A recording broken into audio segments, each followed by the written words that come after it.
បាទសូមជម្រាបសួរដល់ពុកម៉ែបងប្អូនទាំងអស់គ្នាvừaមកជួបជាមួយនឹងបងប្អូនទៀតហើយនៅថ្ងៃទី7ខែ12 2025នេះណា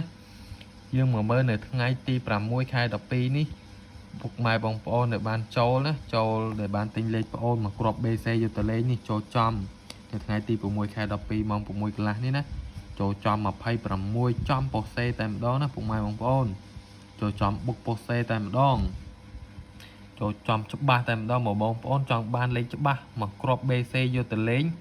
អាចអេតបងប្អូនបាននេះឈ្មោះ Facebook របស់បងប្អូនឆ្នោតយួនក្នុងស្រុកនេះណាពុកម៉ែបងប្អូនឆ្នោតយួនក្នុងស្រុកសម្រាប់រូបតាំងបែបនេះពុកម៉ែបងប្អូនចង់បានលេខច្បាស់ខ្លាំងយកទៅលេងណាចង់បានមកគ្រាប់ BC យកទៅលេងអាចអេតបងប្អូនមកបងប្អូននឹងទទួល friend ពុកម៉ែបងប្អូនហើយឥឡូវយើងមកមើលលេខនៅថ្ងៃនេះវិញណានៅថ្ងៃលេខ free ណាពុកម៉ែបងប្អូនសម្រាប់លេខ free នៅថ្ងៃទី7ខែ12 2025នេះវិញណាខាងបងប្អូនឲ្យ58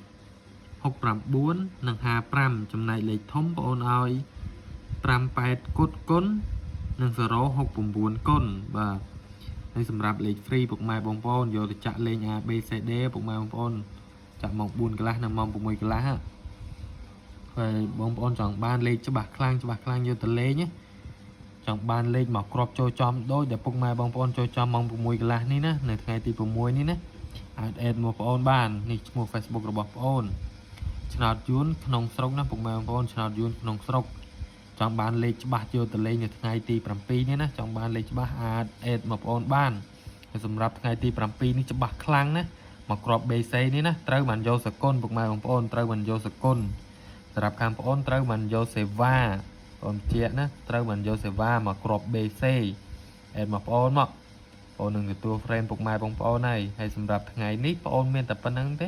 ជូនពរពុកម៉ែបងប្អូនហេងទាំងអស់គ្នា